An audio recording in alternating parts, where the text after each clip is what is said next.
So I will also call now my distinguished other panelists.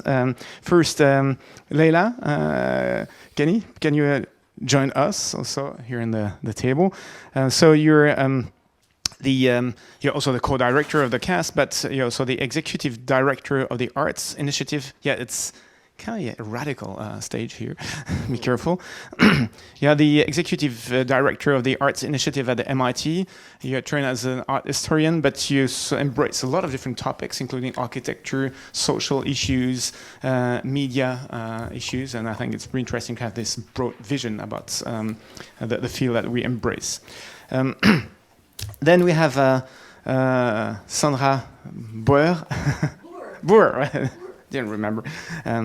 Anthropologist, and I have a background also in communication. And you're a director of Art Partner, 10 years of experience in artists, meeting scientists. We have, so I'll just go in the right names. Yuri Krepan, he's not with us. He just got a call. He sent us an email. It's not the COVID, he told us, but he said coming here with a nose wouldn't be fun. So he stays at home, unfortunately. We have also Nicola Ruffo, swissnex. So it's swissnex is a kind he will show us. It's a kind of a consulate for art, science, and technology. He's a curator.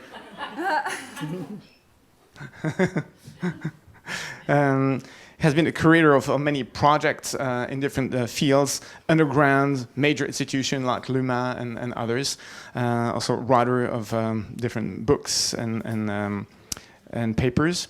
We have Hélène Schwalm from the University of Bordeaux, head of the science, cultural and science program. Art and science. Sorry. You have a master in cultural project conception with a special orientation in social and politics. So I think it's good about innovation to reach the audience, not just for product, but for the society in general. So we have small presentation. You have 5 minutes. You know that everything is timed really well. There's another one, yeah. Karla is here. And just Karla, come with us. So I applied for the Starts Prize. Now I'm dead. No, I was joking. I didn't apply. So Karla, who's a project manager at Starts Prize, working a lot. It's nice that you could come to us because it's the high season of the Arts Prize. So thank you, Ree, for joining us. And you absolutely need to go to Ars Electronica during the festival. It's so amazing, especially with all the new space downstairs. It's an incredible journey. So we'll start the short presentation to be sure that I'm in the right list, because he stressed me that I must be absolutely with the right name. So it's first Sandra. So I'll let you present what is your Art Partner initiative. Yes. Good morning. So 2 years ago, I was in a leadership program. It's called Think, School of Creative Leadership. I think many of you would really love it. And I was in this group of about 30 people worldwide, from foundations, bio, tech, arts, everything. And in the second module, we were working together on a project in fashion. And in the second module, I noticed something. And a small group of our class was getting really nervous. They started to fidget. They started to push a little harder. They started to ask questions as where does this lead to? What's the structure? How's the process? And I realized that they were in desperate need of structure. So I started to look around, and I saw that of my classmates, most of these people were from corporates, from tech, or from science. And it's in, I think it's called the sensing phase, and I think most of us would call it the artistic research phase. And I was quite comfortable in not knowing where we were headed. But I felt then and there that these clients, of these people, these classmates, actually represented many of my clients. So I founded our partner 11 years ago with my husband Robert. And we work with 50 artists in over 50 companies, in hundreds of projects, interventions, small ones, big ones, interventions of a day, projects of over 5 years, 6 years. But it was at that moment that I became conscious of this inner world of my clients. So this picture was taken by one of our artists a long time ago of her daughter. And I think all of them wanted to go somewhere. My clients want to go somewhere. And they realized that the way they've been going there is not the way for the project they're in, or the questions they're standing for, or the vision they want to reach. What they really want is a different perspective, somebody to take them on a different road, to go on a different trail. They really want different views. They definitely do not want change consultants at that moment, or change experts, or problem solvers. They really know what they do not want. They want confusers, disruptors. They really crave for creativity and for imagination. And which they never say, but what they really want is curiosity and attention. And they want people to be really curious about their jobs. So they invite these artists in, and they are completely ready to go. They are ready for a new journey. But they're used to climbing the stairs, step by step.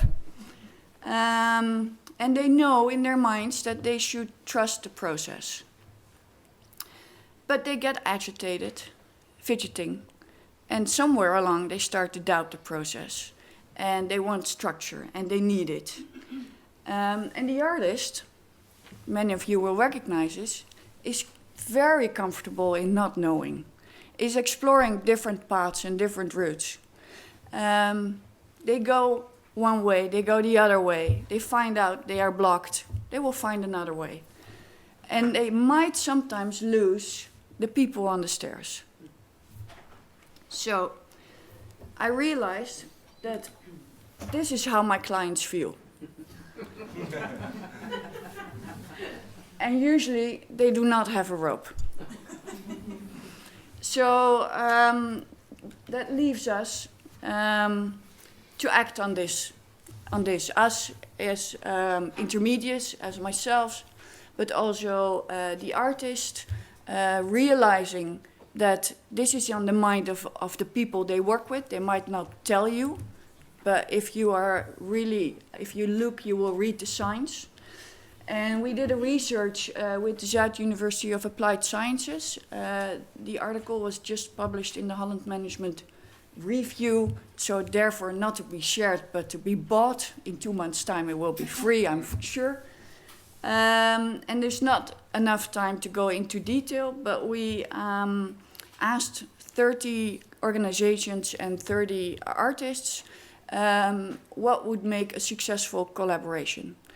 And these were 6 of the things that were coming back to us. Trust in an unknown process, in an unknown outcome. Prep and briefing, the preparation and the briefing. As Greg, where's Greg? Yeah, there you are. Yesterday told us a lot of it is about managing the project, common goals, clarity on practical stuff, money, time, all that kind of, can't say it here. But also casting the creative team, opening up to the artist mindset, It is about the quality of the creatives, and the clients told us that they really want to have that new perspective, the imagination, the confusing part. But there's also qualities of organizations, making room for experiment, and I think someone said it before, space for employees. For example, if you're in a consultancy or a law firm, or a tech firm that's based on hourly rates for their clients, and they cannot spend the hours, it won't work. So you have to make time for it. I'm really almost ready. And then to find common ground, a big yes to the experiment, and a process of co-creation. So what does this mean for innovation? I am pretty sure that if people feel like this, there will be no innovation. So we need to make sure that we meet somewhere, and that we actually know of each other's worlds and each other's anxieties and wishes, and we go for the same dream. And then Tilly yesterday said we should be more human and more humane, and none of our clients ever asks for it. But in all the projects about innovation or change, it's all about humanizing the corporate or the organizational context. That's what the artists do, even in the process of innovation. Thank you. Thank you very much. So now we'll move to Nicola Ruffo from swissnex. So here you're really at the core of innovation, also art and technology in this nice place. Yes, but so my experience so far before I came to San Francisco, got this call, is more into urbanization, contemporary art, film as well. So I'm actually a writer, journalist, not an engineer. And I got a call like 2.5 years ago to fill this position. I went with 2 suitcases. And so here I am, here at the pier. It's the pier in San Francisco. Next to it is the Exploratorium. It's a 50 years old science museum, which is also very good to have them as a neighbor. And as you told already, it's kind of a 15 years old experiment for Switzerland. It's kind of a innovation outpost, kind of a science embassy. It's always kind of complicated to explain the model. And usually when I present swissnex, I go, so we have kind of a Flickr account with all the new pictures of our events.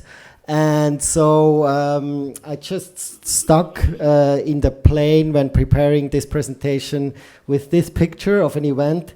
And it actually describes quite well swissnex. It's kind of a black box over there, and it depends a bit on the perspective on how you want to tell the story of swissnex.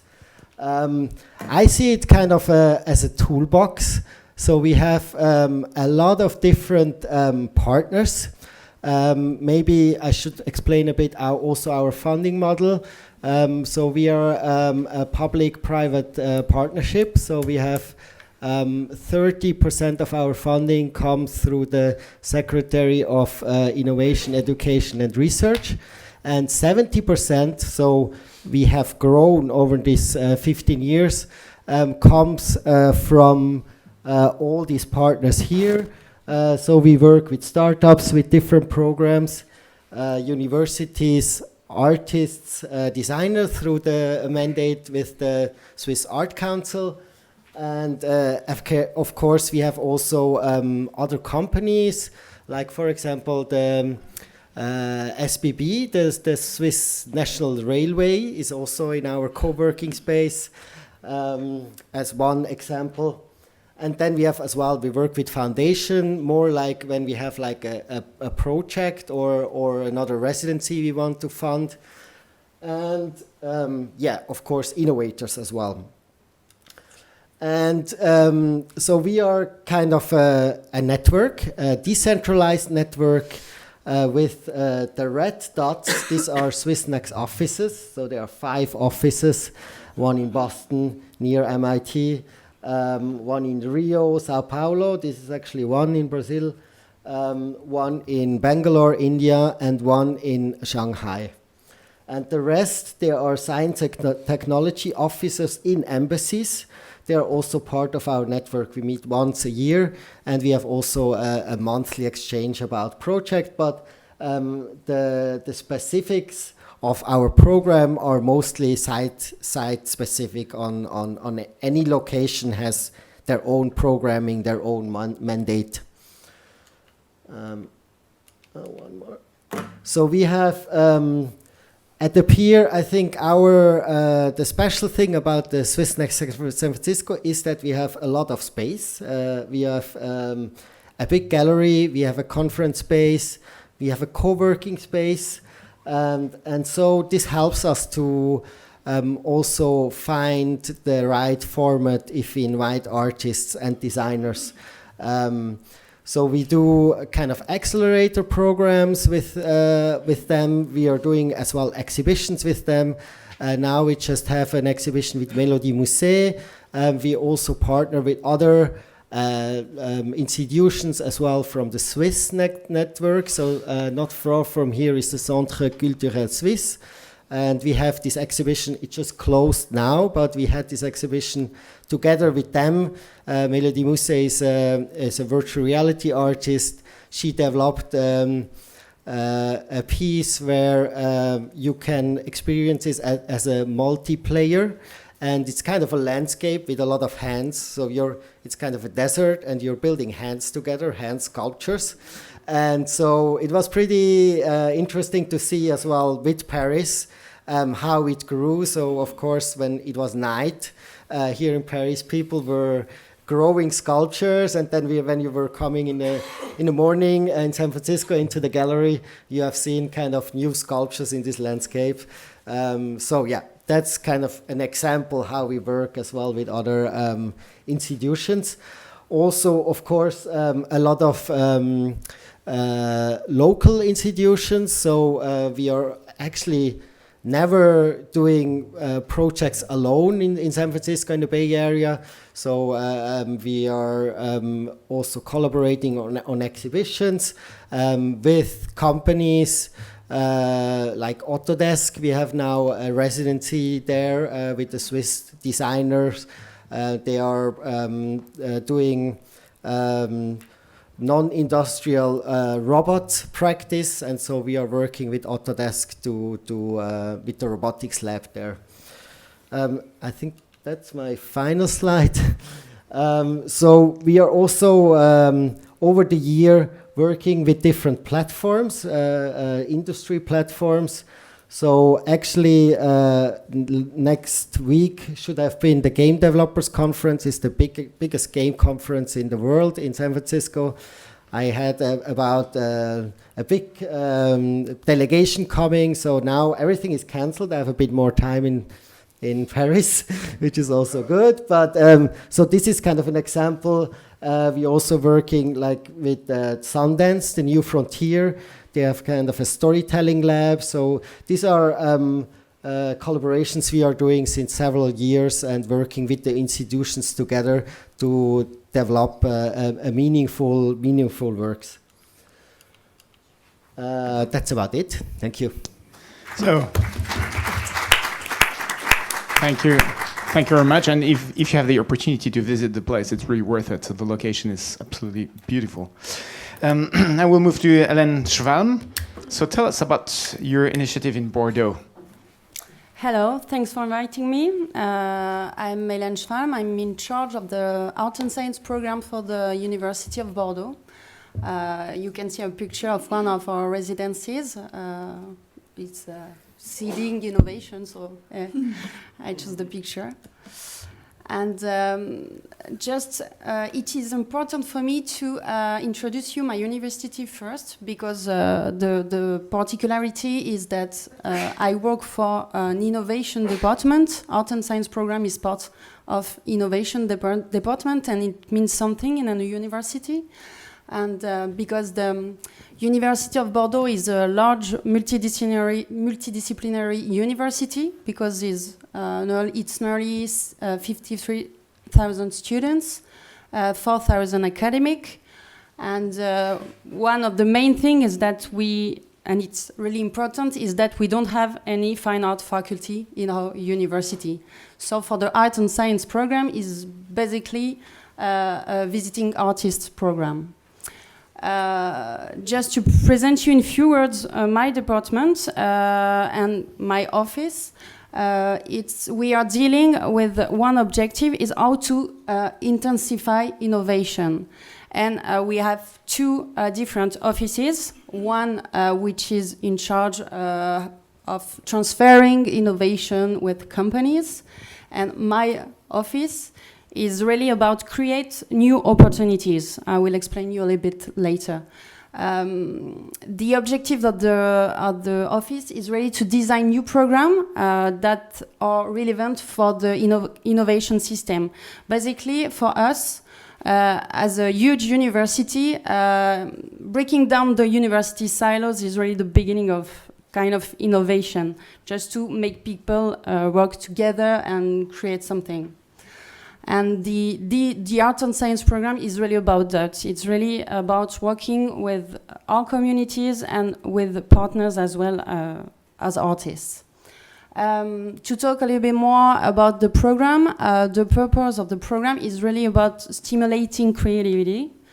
We have a call of projects. Actually, we have two different call of projects. One is directly linked to a festival, and the other one is more to support exploratory projects and to let time to artists and scientists to have a common project and to build the project. Basically, my work is really to accompany these different projects, and it's the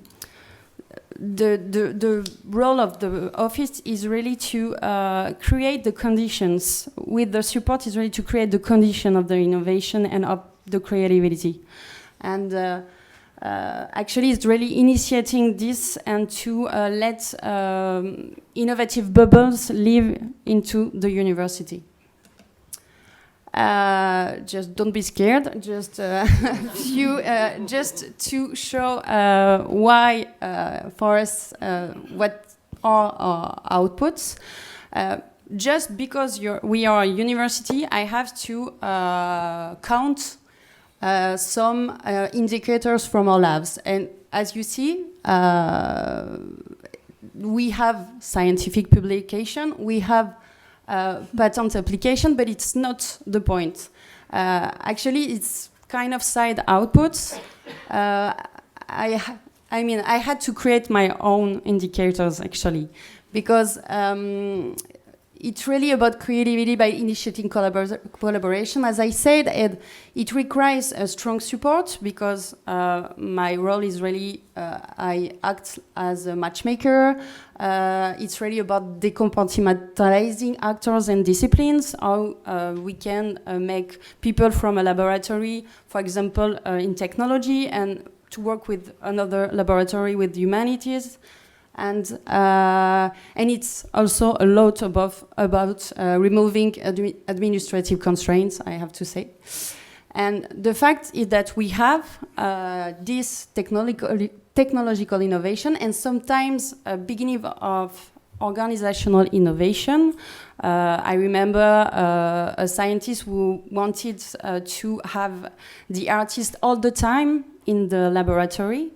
It's kind of the beginning of something. And just to say, just to sum up and to finish, just to say my point is that my job is really to create a confident framework, to build relationships about trust, So that's a huge challenge itself, and just to be there sometimes to see, I don't know, to give some advices, as I said before, about where I can publish that or these kind of things. But the main innovation for me as a university, I will. For instance, I have a project, a technological project about dance and about singing with technological devices. And you know, we have this first stage when it's about matchmaking, and sometimes you have these artists who have a project and who are looking for something, and you know, you have this first appointment, and the scientist was like, you know, arms crossed, and what they are wanted for me, I don't know. And finally, we have a festival. So 1 year later, we have this festival in this huge institutional issue in Bordeaux.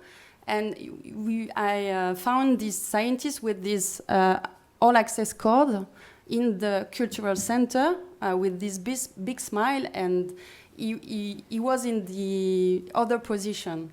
And for me, it was like, you know, it's a kind of successful indicators. So we see that even if it's a very serious framework for creativity, it leads to really good impact. Karla, so you see a lot.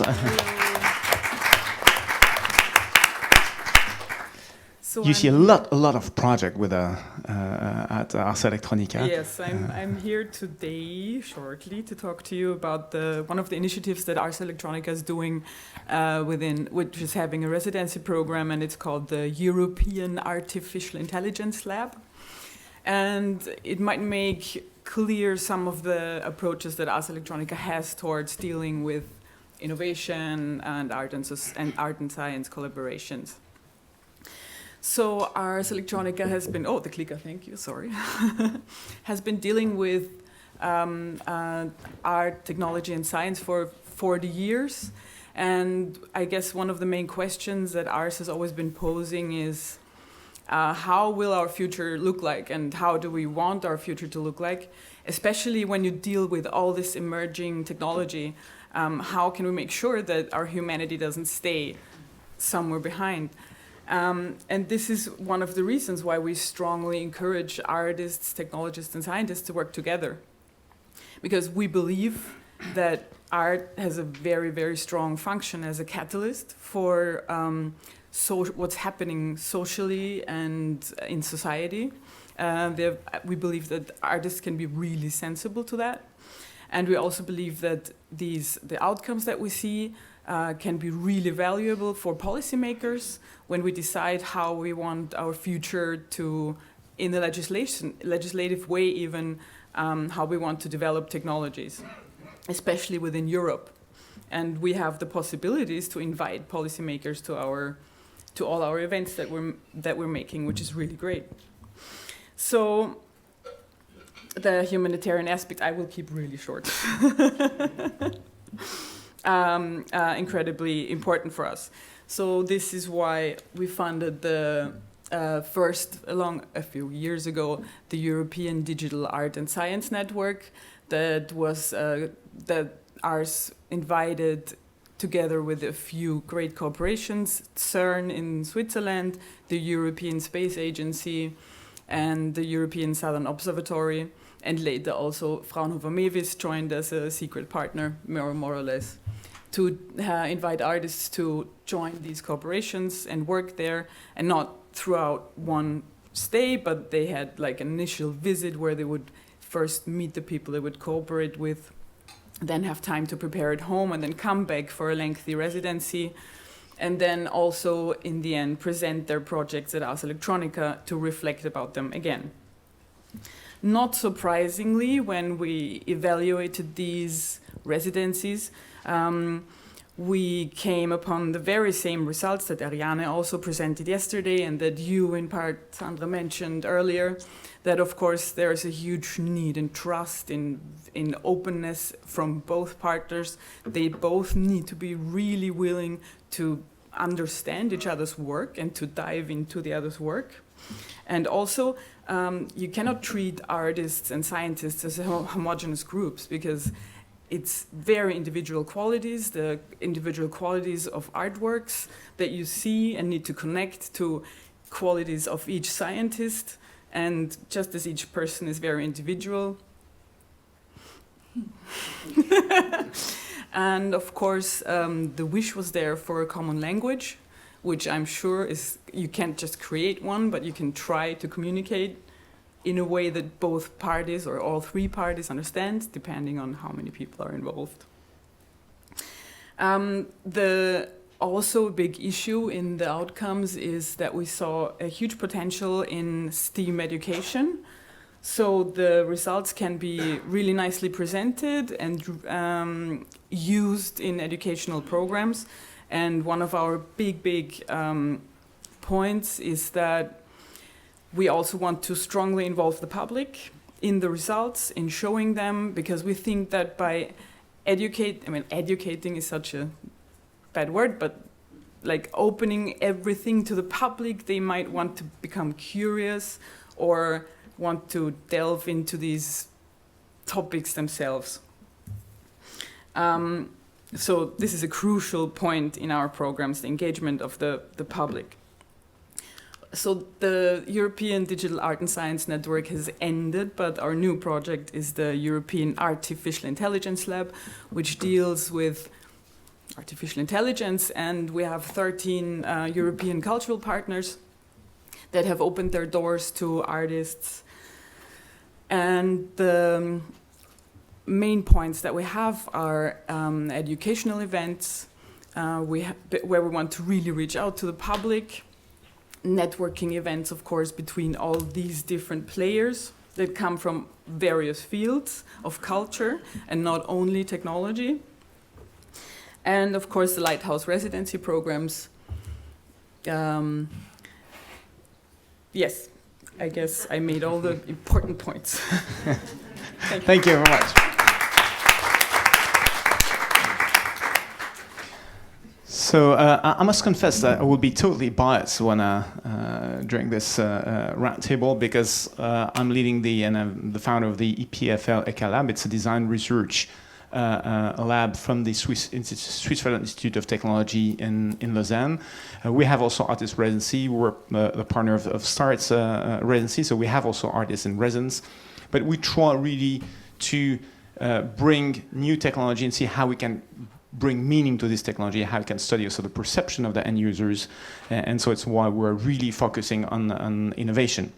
And usually, as I said at the beginning, but there's a bit more people right now, innovation, usually it's kind of a dangerous word here. And I fully understand, because there's this dangerous issue of lack of freedom, utilitarianism, and also I know that a lot of artists start to be a bit fed about this hype of innovation. You know, it was the word, and now try to get out of this being forced to work on innovation, have also freedom regarding the technologies. And I think it's important for the artists to keep this freedom.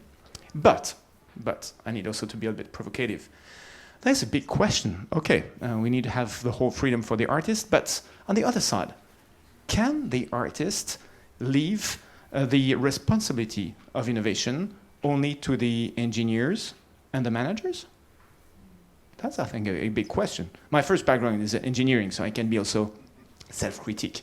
I think it's important that we also see what is the meaning of this new technology. What can we do, how it can be embedded in our daily life, because it's what really impacts our daily life. The second thing, as I heard quite often say, okay, yeah, we're doing our work, but we cannot change the world. It's not our mission to change the world. I say, gosh, but there has been movements, including artists, that have changed the world. And I was really interested when you saw the book of the Bauhaus with one of the artists that created with his first link at the MIT. In fact, the Bauhaus, 100 years ago, what was the point? Is that we had new technology to produce big walls in concrete, new panels of metal, big sheet of glass. And what did the Bauhaus? They changed completely our way to conceive architecture, to conceive objects, to think about art and they create usage of this technology, but they also create meaning for our daily life, with good results, bad results, but it changed forever our relation to the built environment, to the inside or the outside, to the materials. And so we see that artists can be really very influential in the way that we live in our daily life.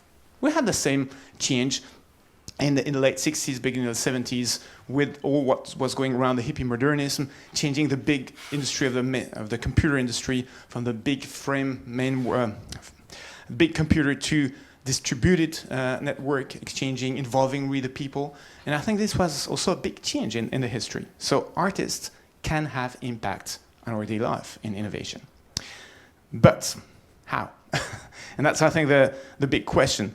So I will start perhaps on one question, and I will join also the panel here. In the middle will be a strange position, but I will do it. And perhaps the first question is how artists can seed innovation. What's their role in the process?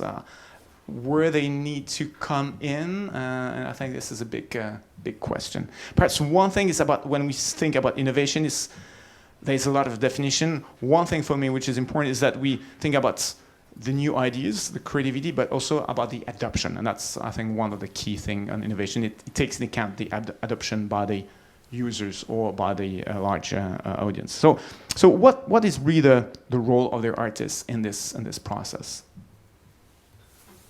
You haven't spoken on the table yet. So I think coming in and asking in our environment scientists and engineers to do things they wouldn't otherwise do. One of my favorite examples was the artist Tavar Strong, who came in and wanted to make a little nano-sized sculpture that he called My Mother's House from the Moon. He was Bahamian. He took these photographs, lunar photographs of his mother's house, and literally made a little nano sculpture about the size of my fingernail. And he said to the researchers in the lab, it's got to be pink. Her house is pink and green. They had never done color on the nanoscale. So that became a project and part of a couple of dissertations in that lab. So that's one thing. Thank you.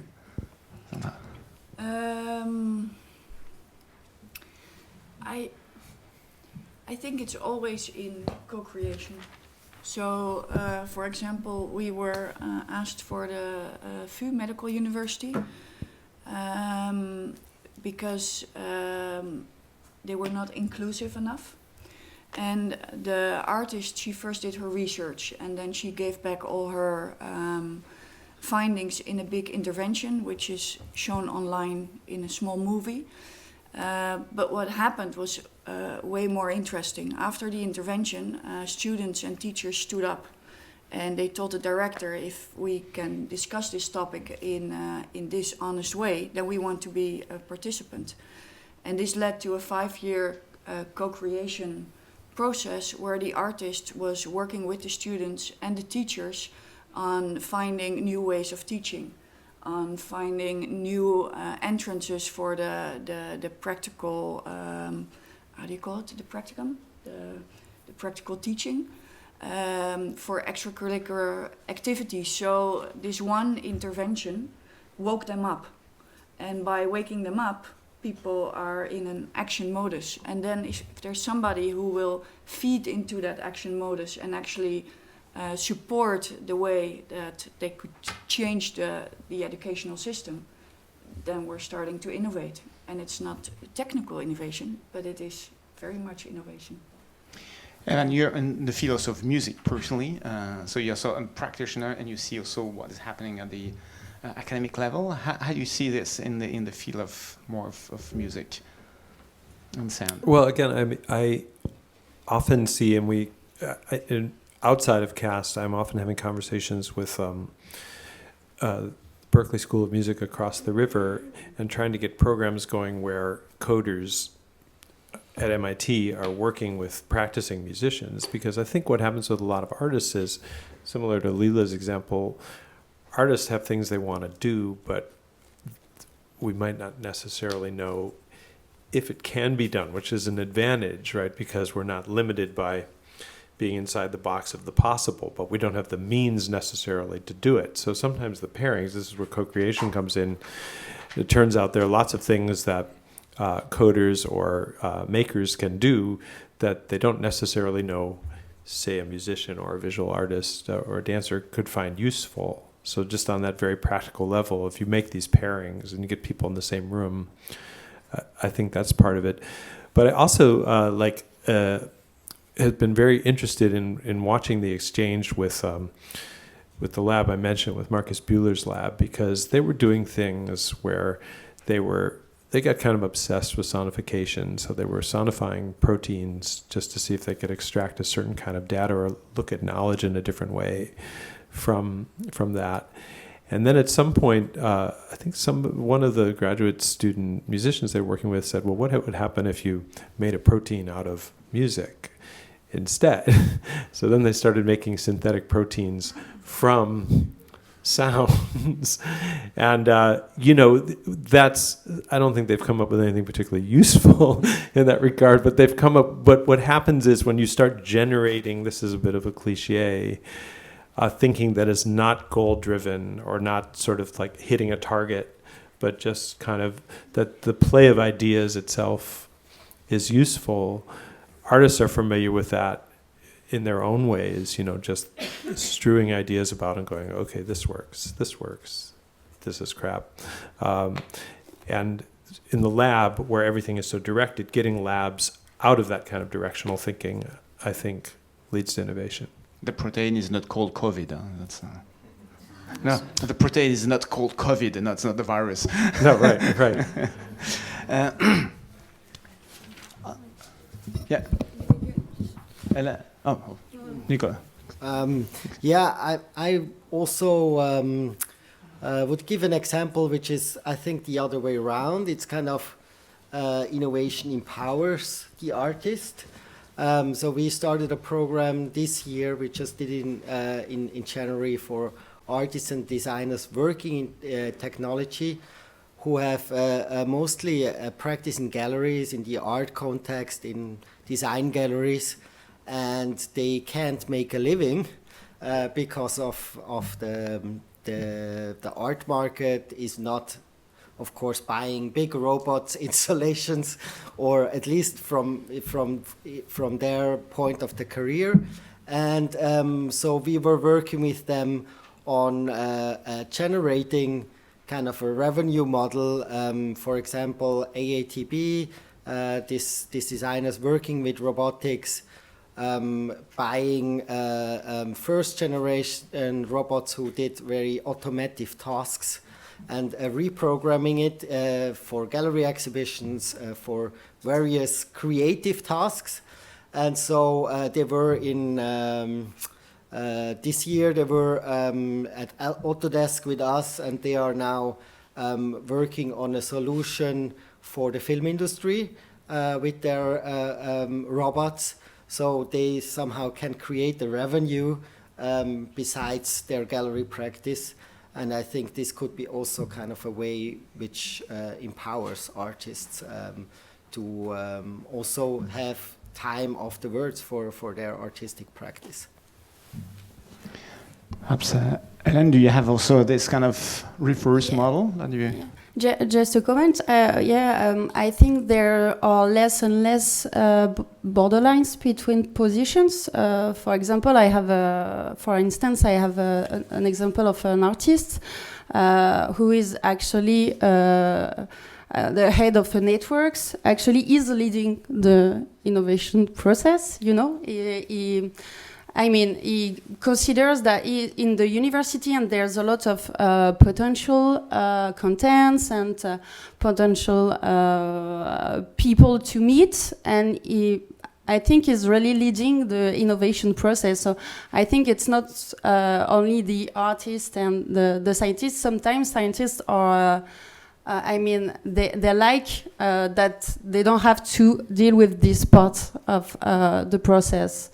And for me, my job is really to take care of all the process and to be aware if there is any innovation and to valorize. At Ars Electronica, I know that you really express strong statement in terms of artistic outcomes. So how do you deal with this notion of innovation, or something that you take a bit on the side, or? No, I guess we believe that innovation. Am I not loud enough?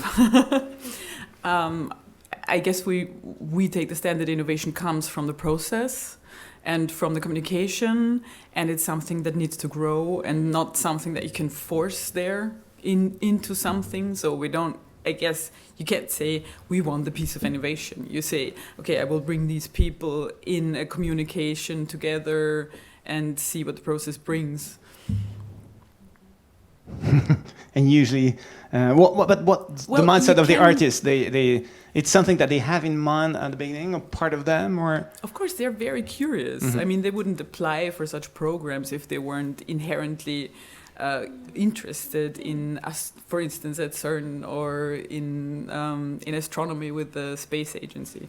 So, I think the artists are extremely curious. Also, of course, the institutions, they also want to find out something new or see if this process can instigate something that wasn't there before, that they hadn't been aware of. Leila, we spoke, I've heard two words. One is co-creation, and usually when we do co-creation, it's something that we do together. And also, quite often, also hear the word intervention.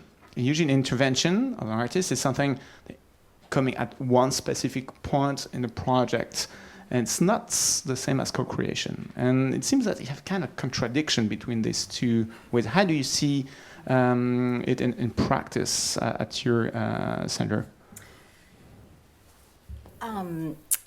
Interesting.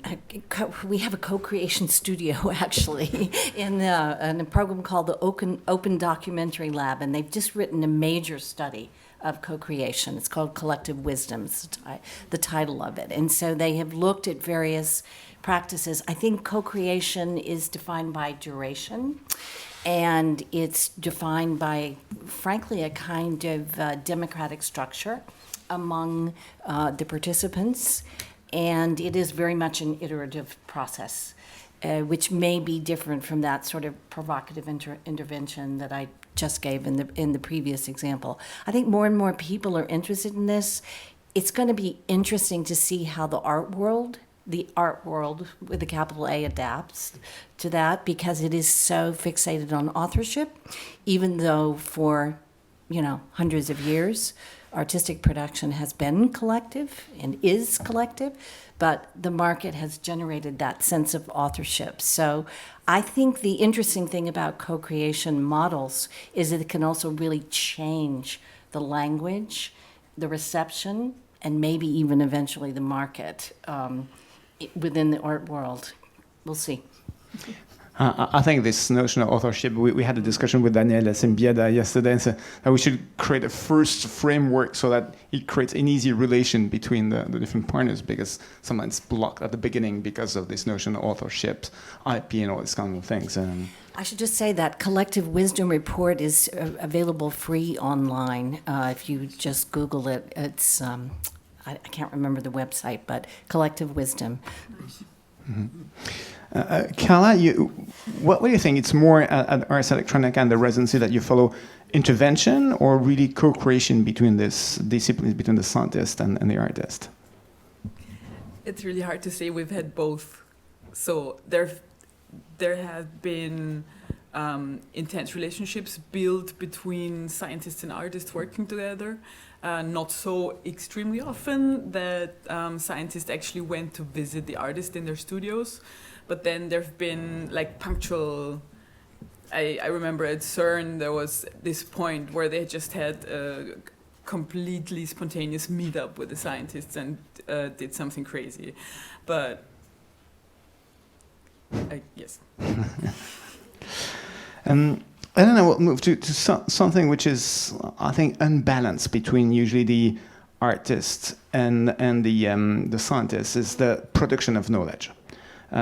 Because when we see usually a project, you have the scientists in their process and the grant they get, usually have the time to get a nice state of the art, to understand what has been done before, to make artifacts. I mean, real prototypes, they call it prototypes, than to observe the impact. And it's something which is normal. Where the artists, it's often where it's more an intervention.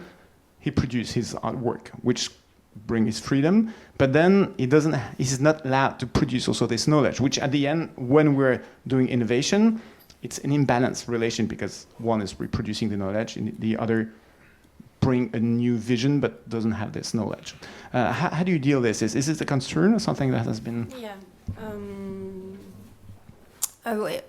For us, we are talking all the time about co-creations, but sometimes it's not really co-creation. There's some kind of there are some examples where it's unbalanced, but sometimes when it's not the perfect relationship, when you can observe something, as I told you, they wanted to publish together.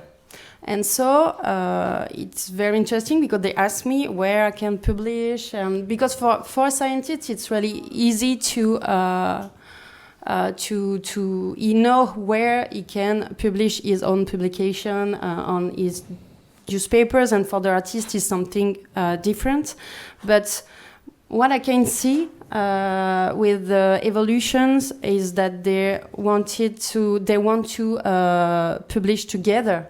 And that's, for me, a creation of knowledge, a new knowledge, and to make contents about the processes, basically. Even at the cast, you have also kind of a co-publication, or is it something that is done? Well, we address it in different ways. I mean, first of all, I would say that while I respect and have also seen that there's the desire to co-publish.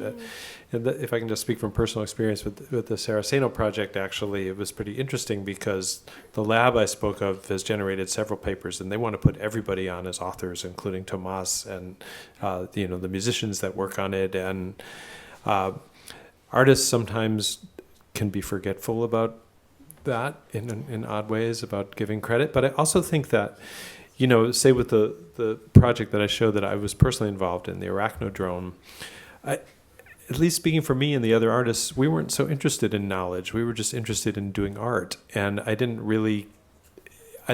can't say that I learned anything necessarily about spiders from improvising with the spiders or making that piece, but I made some art that I was, absorbed in, and learn something about my art in that way, right? But meanwhile, our collaborator Isabel needed to publish a paper, so she needed to generate a different kind of knowledge. And I think that that's okay, that you have different kinds of outcomes that are, have their own pace and have their own trajectory and have their own measure of whether it's been worthwhile. However, with some of our projects, we've been very concerned with publication. I should let Leila speak about that because we've tried to address that pretty directly with the two books that we put out. So maybe you want to talk about that. Sure. Yeah, we, after these symposia that we do, where we take an area of deep or emerging research at MIT, the first one was brain and cog sci and the arts. The second one was material sciences and the arts. And we sort of put artists, humanists, scientists, and engineers into the conversation, and then we do big collective publications as well as, online extensions of those.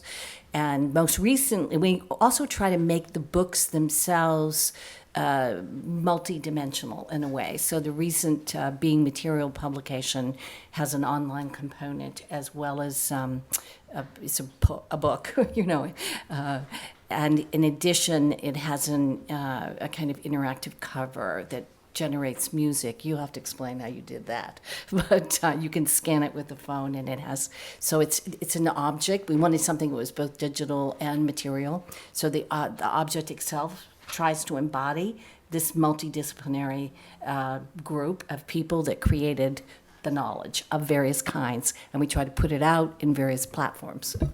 But this is one of the very beautiful things about these collaborations, that there is the need to find new or very different forms of presentation of outcomes, so to say. You have books, you have websites, you have maybe people building labs to mount an exhibition or completely new forms of presentation. Nicola, what type of new forms that you see occurring? Because on your platform you see a lot of different projects, different actors from the industry, from the arts, from the design side. What's the outcome? Has it expressed, and how do you see what's the most promising format or diversity of format? Yeah, because we are not that kind of in a university, let's say, university field where we have to publish papers or kind of what we normally do. That's why I liked kind of this toolbox, is to really do custom-made residence and projects, and then you can also decide that there is no outcome. That's also okay if both partners are okay with it. I like a lot what you explained before with this exploratory visits. Yes, yeah. Mm-hmm. Now I got it. Thank you. That I think it's really important that we give also a bit of time to the artists and also to the company to know each other, or to the university partners, or if you're working with a festival, and then that it comes kind of naturally out of an interest, and then you can also adapt in advance somehow these expectations or these outcomes. I think this is really important to really keep it flexible. But normally, we don't publish books. It can be a performance, it can be an exhibition, it can be just a knowledge transfer. It can be a good time. There are a lot of outcomes. If it's already a knowledge transfer, it's already good. Something happens. But we had this really nice mapping of different format of the residencies, and we see here that some of them really to produce new forms of art piece based on what technology offers. Some are more driven towards by innovation, so producing something that matters for a large audience and maybe influencing the daily life. When you have the companies coming to your place, do they really understand this diversity of art residency? Because when I speak to big manager, often they see just this as a big junk or big mess and they don't understand this different typology of residencies. We never talk about residencies, Mm-hmm. so also not about the types. So for us, it's not an issue because the organizations that come to us, they have an initial question. Usually we change the question over time, but we just start to work together, and there's no name for it. And only when we had an intervention or some things happened, then we, on hindsight, we can say this was an artistic intervention. But if I would use the word intervention or residency, I think they would just back off because they wouldn't understand. So we just have a common goal, and the goal can be very vague or very clear, and this is what we work on. Mm-hmm. Yeah.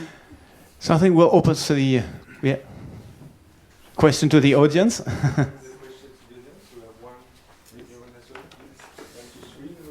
So more specifically concerning relations with companies. Can you give examples of positive outcomes for companies in these processes of innovation involving artists? And this is for all of you. Give your example of the... Please take the mic, please. Sandra, I was so moved when you talked in Spain about the example of the company that wanted support doing innovation, and the artists who went in and checked the context in which innovation was to happen. Yeah. Maybe that would be a way of even addressing what is the capacity for innovation that needs to be prepared by the artists. You know what I mean? Yeah. Okay, so we came in contact with this big accountancy firm. We will not name it, but it's all over the world. And the question came from the innovation director, head of innovations. And he, after talking for an hour, we found out that what they needed would be artistic fire, which is awesome if you're going out of a conversation and the company wants artistic fire, because we have a lot of that. Because he thought this would actually enlarge the innovation capacity of the company. And then the artist came in and talked with a lot of people, looked around, and he saw that all these people are very creative in their own way, and they're really nice people, very intelligent, but they were all like they had this layer over them, which prevented them from being in real contact with their clients. And if you're not in real contact with your clients or with your colleagues, it is impossible to go for innovation. So he addressed this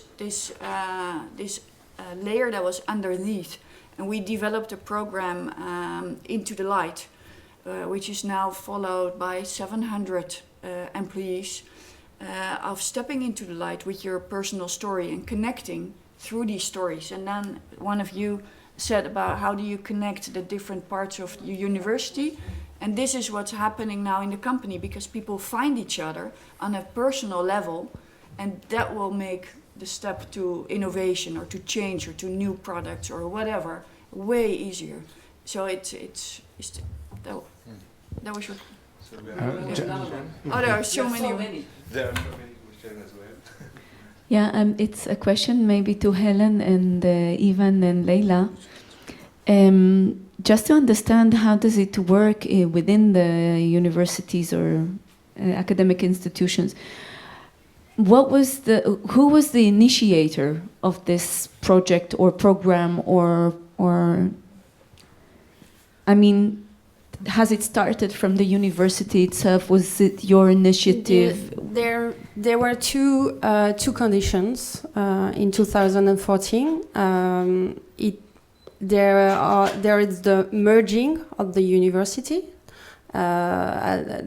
Historically, there's 4 universities in Bordeaux, and 3 of them merged together. So we have new policies, and we have. I have to say that the art and science program depends on innovation policies and cultural policies, because we have a festival as well.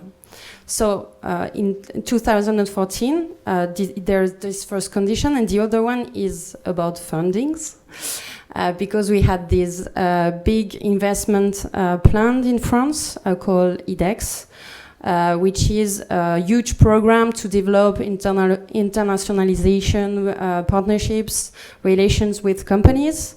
And actually, the art and science program is a small program inside this huge plan. But I mean, there is this funding, but it's a political choice as well. So yeah, it was people. We were in charge at that moment. It's interesting that you mentioned a festival. Well, as Evan said, MIT has this tradition of putting art sciences, and so that existed going back to the Center for Advanced Visual Studies. But there was a festival of art, science, and technology that was created in 2011 for our 150th anniversary of the founding of MIT. And after that happened, where we just kind of curated the campus, it was an entire semester of events that was multidisciplinary in various ways. We said, okay, how can we create an infrastructure to support this? And that's where we came up with the idea of the center, and we went to the Mellon Foundation, which gave us a large grant. And then we pooled a lot of resources that we had already at MIT. But I wanted to say something about, Hélène said she was a matchmaker, and we talked about these exploratory visits, and we often call them speed dating. And it occurred to me that you could have exploratory visits within a company, which can be, in especially big companies, as complex and siloed as universities. So it is about that sort of catalyzing relationships among individuals. I think that's really important. And we crowdsource a lot of our projects. As Evan said, anyone can apply to twice a year. So it's coming from people who already want to do something. So I think that's very important too. Ask. what artist, what project do you want to work on, and then it comes in and you do the curatorial work. So I wanted to respond to Helen's question about publications. So we actually published quite a few publications, both in print and online. Some are by subscription, some are free, and most of them are done through MIT Press. So if you go to leonardo.info/publications, you can find different ways in which a lot of these collaborations and projects can benefit all the scientists and engineers, and all their author names and are accredited in that, and recognized through scholarly pipelines, which is really beneficial for anyone who has to go into that format. And I also want to respond to some of the needs for the way that a lot of emerging technology needs to get out there and be published. We are launching within this year, some experimental platforms for how to publish work around emerging technologies and new media in very collaborative ways, and create interesting pipelines and how to do that. We can talk about that at another time, but one of the things that we've been doing is listening very carefully to you and everybody around the world, and understanding what the needs are from this community. The needs have been around multimodal, multimedia publications, so not just having something that is written in print or in four corners, but is more immersive and interactive, where we are responding to that, something that's more collaborative and that has accreditation to everybody that's involved, and allows for more transparency in the review process. We're responding to that. And we also don't believe that the best ideas are in English. So we're publishing this year in Chinese and hopefully in Spanish by the beginning of next year. And we believe that we should create these platforms that should be in any language that the ideas are generated in. They don't have to be necessarily in English.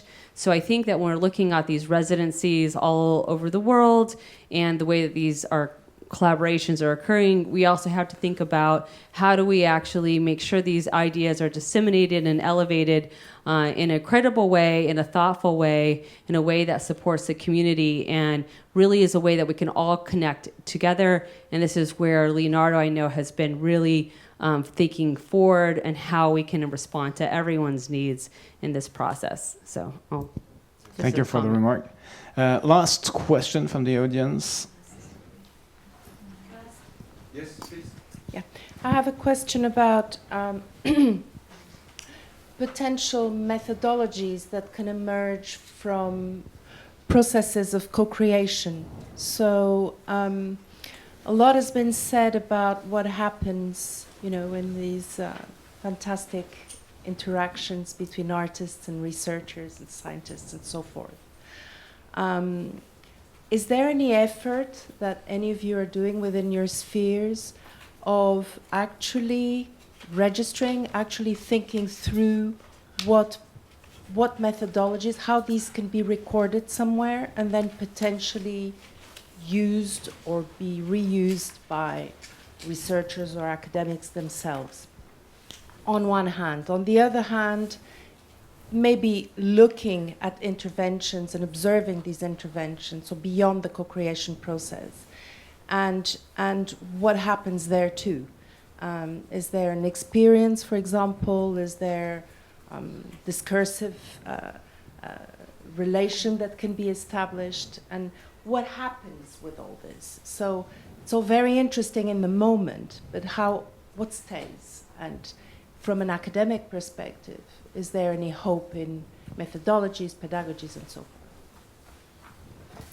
forth? Well, on the discursive level, I mean, it's funny, we were just saying the other day that it would be interesting to have sociologists observing all these residencies, and that now we just have to find a sociologist that wants to do it. But we try very hard to document pretty methodically. On all sorts of levels. As you can see, we share an inclination toward the narrative, and I think that's reflected in the way we document and in the types of documentation we encourage. But we put out booklet every year that sort of describes all the projects and not just the outcomes, but the process itself. It is not methodical. It's discursive. I mean, it's really just, okay, here's what happened here, and it's really from the perspective whenever we get the writer involved in observing and talking to people, but we do make an attempt to keep track of everything that's happened, yes.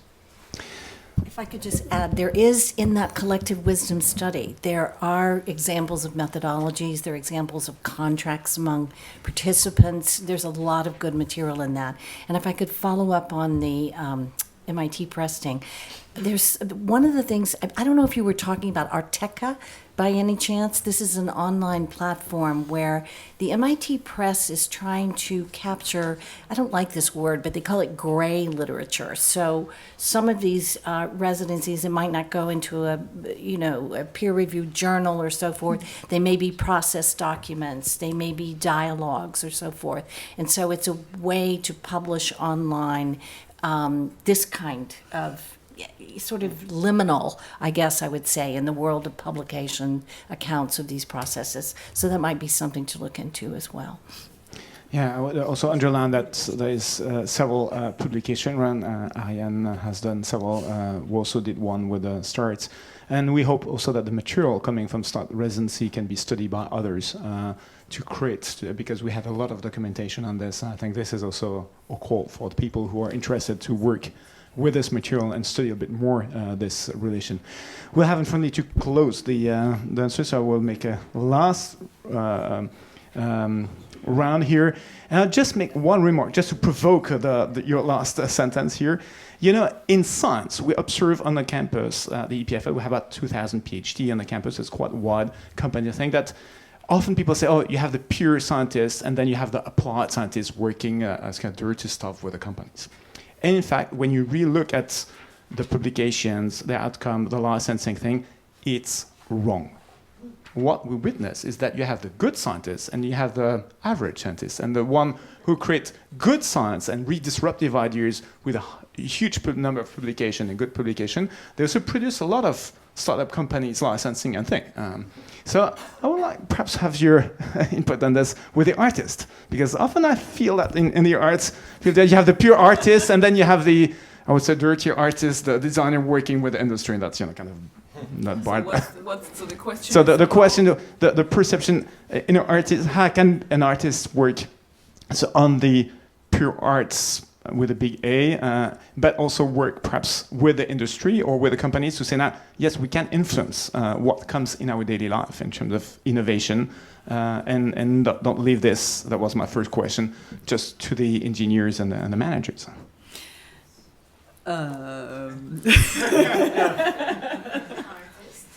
I guess it's about seeding, about putting it out there, little ideas, slowly by slowly. In the beginning, and with the seeds, where we can reorient the impact. In every way, educational, artists, society. Get seeding, educational. You told me that it's something important. Yes. Conclusion. I'm not sure I understood the question. No, that's sorry. So, you said the education part of how we see how we train perhaps the artists to have this impact also on innovation, not only on the pure artwork. Well, we are sort of fortunate in that sense, in that we have these students who can do amazing technical things, but are also interested in the creative process. I mean, it's very surprising to everyone to know, but you know, anywhere from 69 to 79% of students coming into MIT in the last decade have been active in the arts in high school in some way, and yet they're also math wizards and everything else. So I think, yes, education, so that it's combining in the same person, and as Evan said, not dividing and compartmentalizing their lives, is crucial for the future. So that's a very good conclusion point, because we're talking about education just after.